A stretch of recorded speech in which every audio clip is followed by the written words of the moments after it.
You know, Chuco in Spanish means dirty, right? Really? Yeah. It means like here, I'll use it. Estás bien, Chuco. You are very dirty right now. Like, let's say someone just got off of the construction site, like Chuco. I did not know that. That's hilarious, dude. Maybe yeah, we got him from my girlfriend's grandma, and I just never quite Chuco. Maybe she named him Chuco because he has like the brindle hair, so it's like he's got dirty hair, but he's not dirty. He just I don't know who named him. You know, maybe you got Puerto Rican descent. Like, so Carlos, yes, you've been an interesting person to get to know. Thank you, sir. You've been to the loony bin. I sure have, twice, and some past military experience. Is that's accurate? Yeah, that's accurate. So when I was 17, I joined the Tennessee Army National Guard. I served for 6 years. During that time, I went to Kosovo for 10, 11 months and came back home. Ever since then, I've been going through like mental health issues as a veteran. Yeah.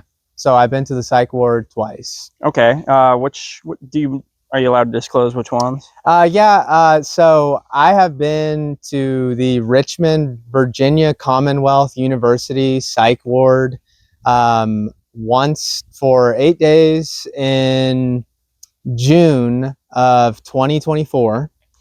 And I went to the Veteran Affairs Alvin C. York Hospital in Murfreesboro, Tennessee, for about 5 days in December.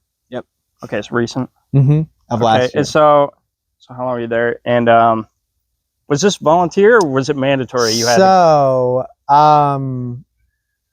They were both mandatory. Like, what would they do if you didn't go?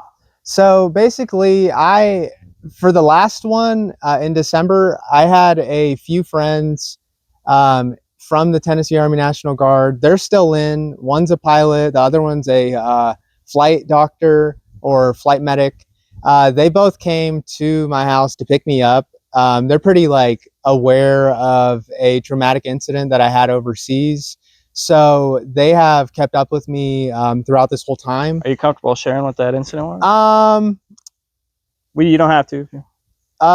Well, it happened in 2018 in Macedonia, and there's a big like cover up to it. Just very corrupt countries dealing with their embassy, which didn't allow me or anyone in my unit to get any closure. So their like way of coping with that reality is keeping up with me and making sure that I'm fine. But I mean, they are my friends. But yeah. So I had something happen in Macedonia. Like combat? No, it wasn't combat. It was more of just being in a corrupt country, in civilian clothing, and being young. Yeah. But yeah, so that isn't all though. Like whenever you are in the military, like you get conditioned to, be a good soldier.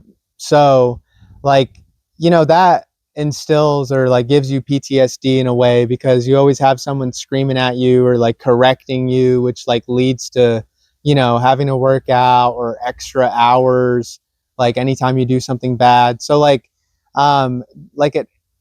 living that lifestyle gives you like PTSD, gives you like depression, because once you're out of it, you lose your like daily flow of like, okay, I got to be at this meeting at this time. I got to, I have to go out to the range on this day. We have this scheduled for this day. So like it takes you out of that schedule. And whenever I left recently in September of last year, left the military setting, it had like thrown my brain off again. Yeah, because just a constant like. So you're in there for just dramatic life changes and the Yes. totally drastic lifestyle being in the military is versus being a normie? Let's here say chilling? yes. And I will say that like anytime someone moves, especially like cross country, it has the ability to like cause stress to a point where um, it feels like you're getting a divorce. So like imagine I have gone cross country. I have moved cross Yeah. country, and yeah, it's Me too. I've done it it's significant. Yeah. from Arizona back to Tennessee, and then to Virginia, back to. Yeah. So you've lived in all kinds of big cities I sure have. and all over the world you've visited. So I mean, your view of the world is much broader than most. I would say yes, and also like being able to experience all of that and observing the world and people. It like put me in a mindset where I really can be whoever I want, but not in like a delusional way of like I don't have money to eat but I'm gonna be fed, like in a way where like okay, let's go out, be confident, be yourself. And that has sort of gotten me to like where I am now, trial and error of like experiencing this world. So yeah, it's been nice to like see the world, but I always return back to Tennessee Okay. because my family's here. Okay. Yeah. So back to the loony bin. What's it like inside? Man, it is Because defeating. when I think of that, I think of Terminator 2 when I think of a psych ward. I think, Bless, dude. is that accurate? Maybe. Nah. I would say the worst thing about the psych ward is that you have no control. So imagine like you're addicted to nicotine and you can't have nicotine like at your disposal throughout the whole day.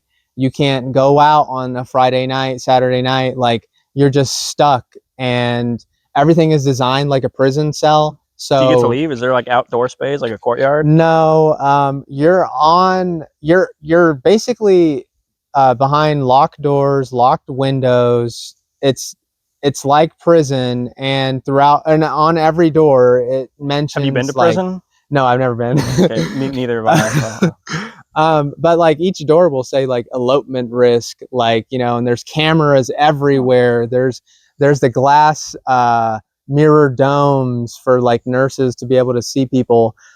So yeah, it's designed to like strip you of the ability of like harming yourself or others. Okay. And would you say the people? Do you meet other people? Is it like a nursing home where like you all just kind of like mingle about? So yeah, there's a community area. Sometimes there's two, but in those community areas, you can link up with your fellow schizos and sort of like just see what our life experiences have been like. It's pretty cool because you meet people like that you wouldn't have met, and you're just stuck with them. So I've met people that are in a wheelchair, have a traumatic like history, and then now they have dissociative identity disorder, where apparently they have 200 to 400 alters in their body. So they may not be themselves at that time. So they could be 10 out of 10 loony in there, is what you've seen. 10 out of 10 loony. And you know what? I had the I didn't have the privilege of going to like the maximum level of security in Richmond. I was on level 3. Level 4 is where you start to get into straitjackets and you're getting on the clock. Oh, so there's a tier system to these. Yes, there is. And you were on the 3rd? I was on the 3rd. How many are there? There's 4 floors as far as I know. So you were up there then? Yeah. So on a scale of 1 to 10, how loony were you? I would say at that time, for them to keep me for 8 days, I was high risk. But I am, And that was mandatory? It was like, we're requiring you 8 days? Yes, at some point, at different points, I was wanting to leave. It was Friday. I was in Richmond. Here I am looking outside of Richmond. We're at Virginia Commonwealth University, in a training university. Like I'm looking at the city and I'm like, damn, I'm stuck here. I'm wanting to run out.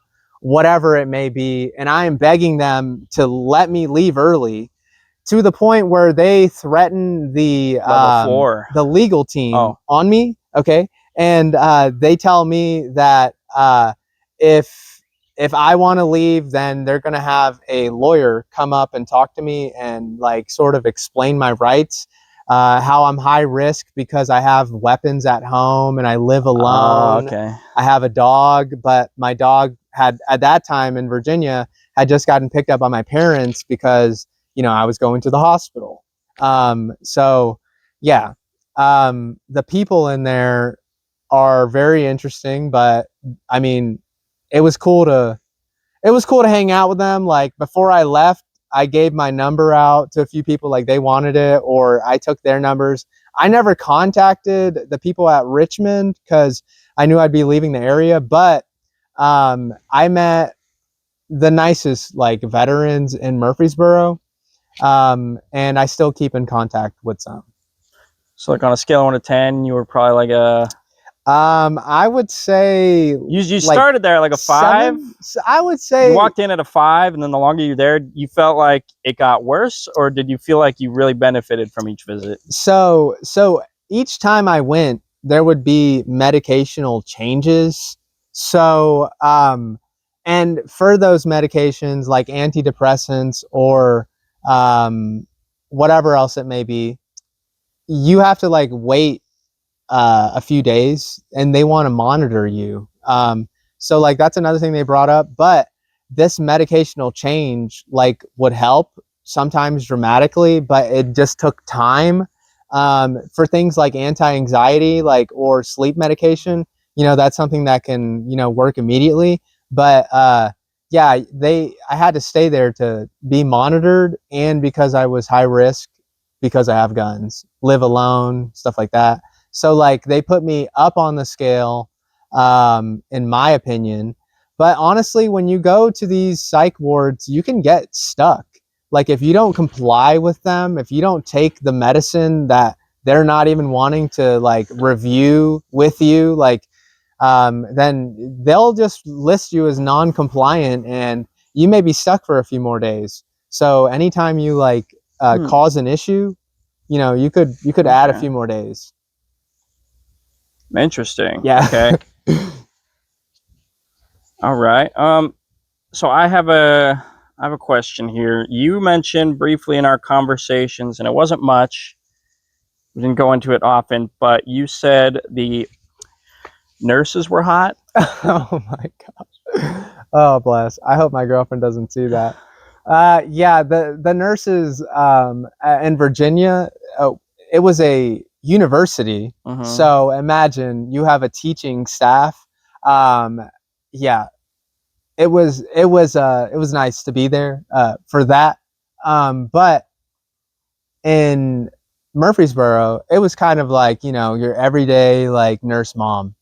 So like, you know, you have a bunch of like mom, like, you know, vibes. So that's cool too. But so you're into moms. So oh my gosh, yeah. You're wild. And all right, no. Off topic. You don't have to answer that. Okay. Okay. So what do you do in a psych ward? What do you spend? It can't all just be like psychological tests. It has to be like you got bingo, you got like board games. So, what do you do? So in that common area, you have a large TV. For the smart hospitals, they don't play anything with politics, no news. Because that might trigger something? Okay. Yes, and it does. So what are you watching in there? So you're watching a bunch of like Western movies, or like Black History, like yeah, Black History, but like Black entertainment TV movies. You're watching literally, we watched like music festival randomly. Like you had a bunch of like old and young people meshing with each other in the community room, looking at Nicki Minaj, which is very random. So yeah, what did they think of Nicki Minaj? You know what? So the old men, they were, you know, unaware, like drooling, but the old ladies, they were like kind of laughing, like, yeah, this is ratchet. And then I was observing both the TV and the people, where which is when I noticed that. And Yeah. what do you think of Nicki Minaj? Nicki Minaj, I think like, to me, she might be a little meme-ish. Like to me, she's a little bit of a joke. Yeah. But that's just me. Whoa. Okay. Oh my gosh. So TV with all kinds of random stuff, not politics, not news, not even like local weather. Like, Nope. no. Okay. But in Virginia, they were playing the news for a few days, but there was campaigns. It was literally at the time of Kamala and. Oh, this is peak election. Yes. So. And they had it playing in the yep, psych ward. they had it playing in the psych ward. You could imagine like how high the heart rate of some of the older residents were. Really? So they decided to take the news off after like my 4th or 5th day in there. Okay. Did something happen or just no? Yeah, like that. They looked at the people's health. Of like these people's health are their no, heart rates off the charts. It's not even that their heart rates were off the charts. You have too many angry people walking around or walking away from the TV because of politics. Like, and they're already like loony. Yeah. So especially being in Richmond, where you have like all these big cities, like they're very like far left or like left leaning. You know, you got a bunch of like just mad people as they're watching a debate. Yeah. So yeah. So I guess I understand why they wouldn't. Yeah. Show. Okay. Interesting. But Murfreesboro didn't show news at all. That's where I watched a lot of westerns. Is there a gym in a psych ward? No. No gym in a psych ward. There is no gym. Maybe it's because like they don't want any free weights for people to like hurt each other with. Not even like aerobics or like yoga mats. I would say there may be a yoga mat or two. There may be one of those yoga balls. Imagine like, but they wouldn't even have a medicine ball, like a 10-pound ball. Like that may be too much to hurt. That may hurt someone. So they won't have stuff that can hurt people. Like I'll put it to you this way. Like they give us pens to where you just have the insert of a Bic pen. You don't have the whole pen. You just got like the ink. So there's no physical activity like in a psych ward. You like just pace around a lot. Like imagine like walking from hallway to hallway, and yes, you do have a good amount of space to walk, but it can get boring. So you just rack your brain like at all hours. There's no treadmills. Or you read a book. Like while I was in the psych ward, I had the ability to just lay down and read a whole book. But that's something that you can't really do like in day to day. You could probably kill yourself with a book. Oh my gosh. Oh yeah, and that's another thing. No hardcovers, just soft cover books. So yeah, you could probably kill yourself with a book. Oh, that's okay. Yeah, board games? They had board games, but not Monopoly. They had Monopoly usually. I figured that might trigger some emotions.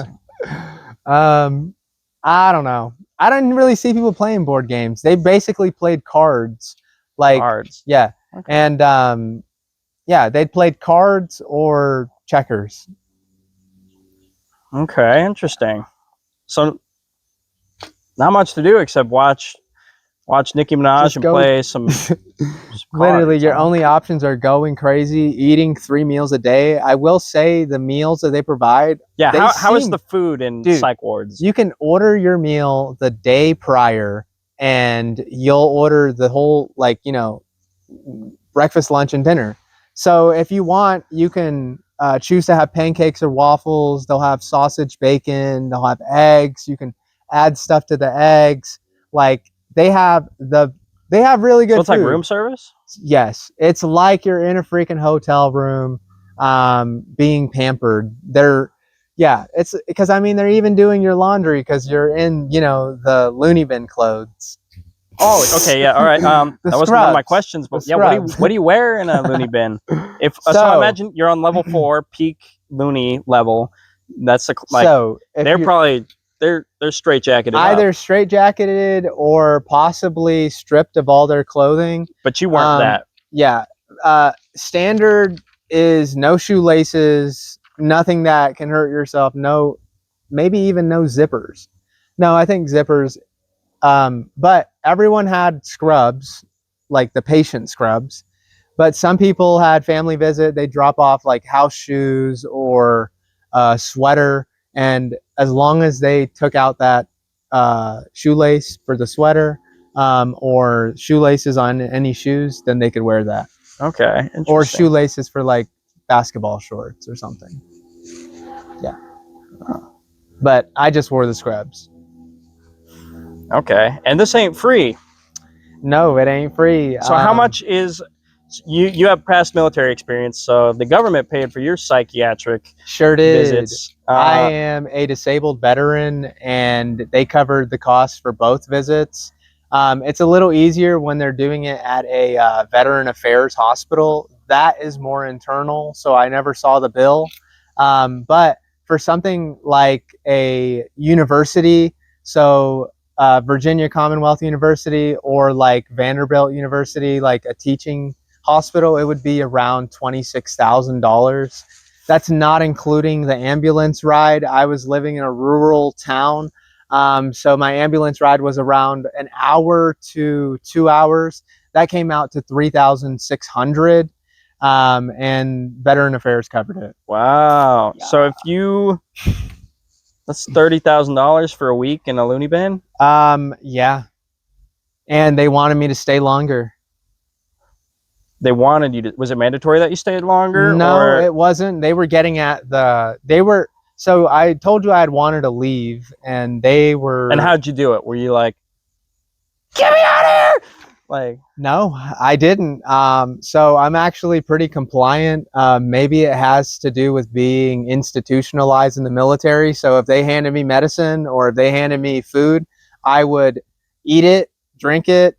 Yeah. do they open your mouth and make sure you take Sometimes, especially if they have a problem patient, they're going to check. If you're on the 4th floor, they're checking. If you're on the 3rd floor, they're taking your vitals while they're giving you medicine. So, they hand you your medicine, hand you the water. They're still having to deal with you. They're taking your temperatures, whatever it may be.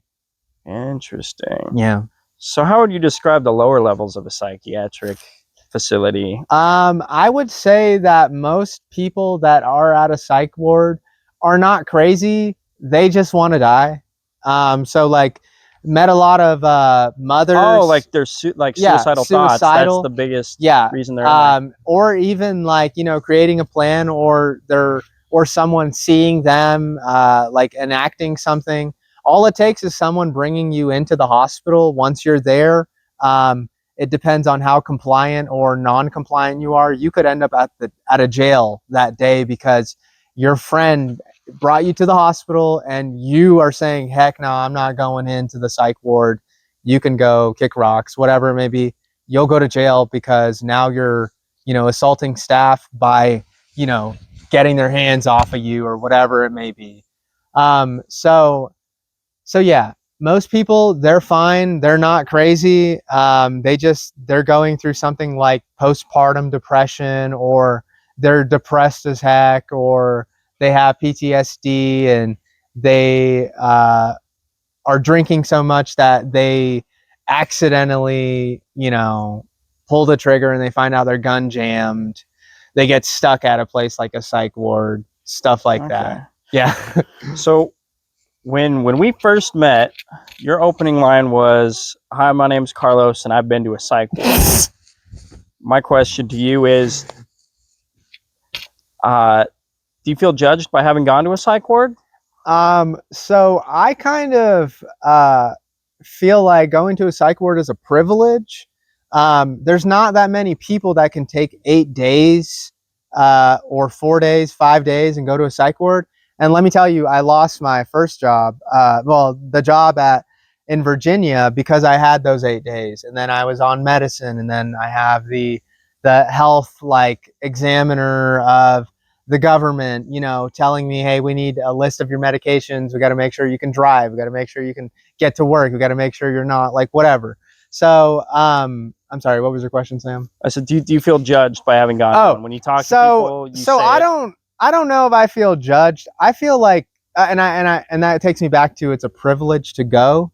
I think that maybe I need to spread awareness to psych wards, because Because it was a positive experience? I would say positive and negative. I mean, I'm still here.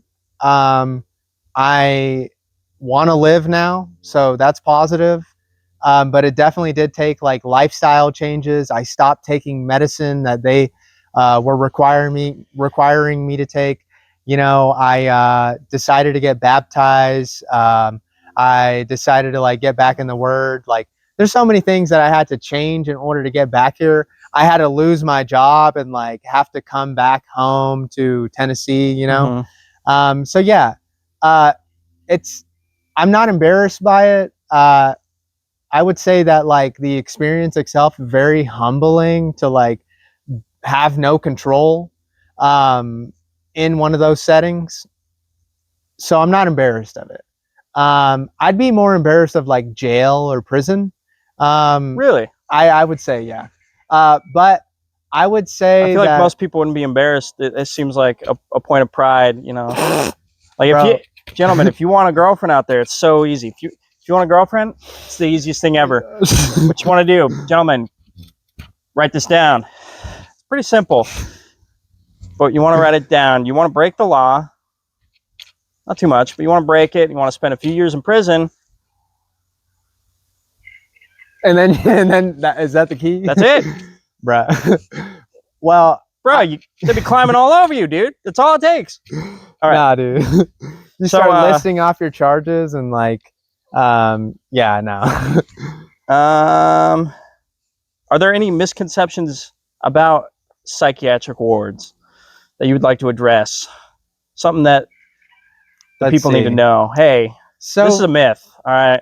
for one, I feel like a lot of, especially in Virginia, I saw a lot of young people, and maybe there's a like young adult or like adolescent psychiatric ward as well. But I saw people that were like 16, 17, they were meshed in with the adult ward patients. I think like a lot of kids are going through depression and such, and they simply want to die, especially with like today's programming. Their like easy way out is the exit button.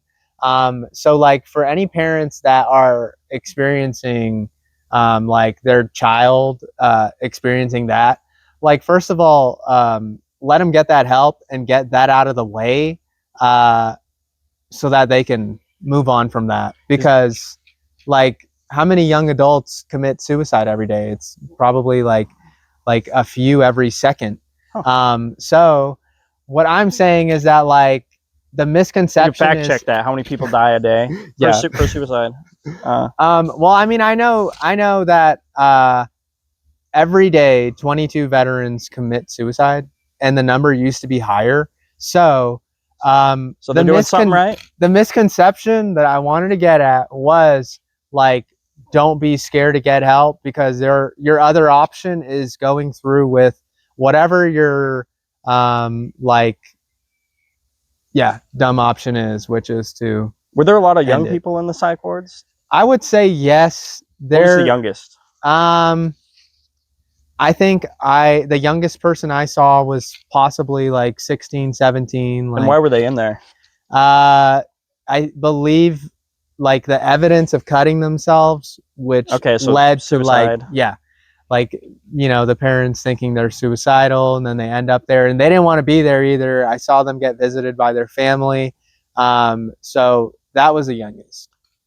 Was a cell phone addiction a reason anyone was ever in there? You know what? Maybe that is a lot of case for like young men and women. Like they're comparing themselves to other people, and they're like, "Hey, I'm not at their level. Why?" So it's like a factor that would I would lead say, to it, but it's not the core thing. Like this person literally like they need their it may phone, be and they're so psychotic they will like hurt you for their phone. We're not there yet. We'll have to see how the iPad generation, Okay. the iPad generation will tell us. But there were people that they're on the pay. They're okay. We don't have pay phones, but they have that style of payphone at the psych ward. So there were people that were at the payphone every chance they got, and we're limited to like 10 to 15 minutes a call. So that could show a phone addiction, or people that were watching TV all day every day. That could show like a phone addiction, like transferring over to not having your phone in the psych ward.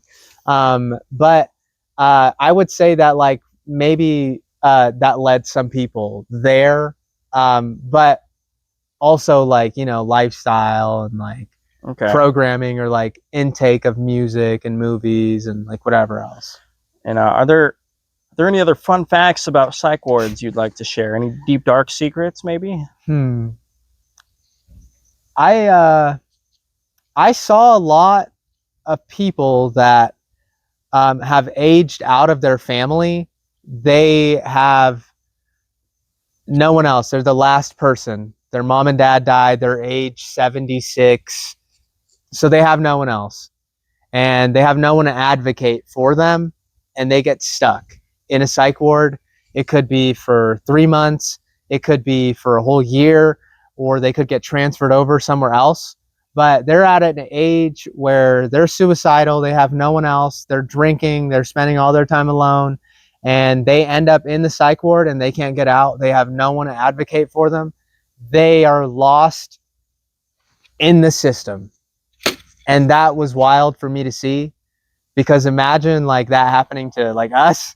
You're just lost in the system. Maybe that's how. Is there anyone to advocate for them? Is there like a legal representation? There is legal representation to tell them that they are stuck there.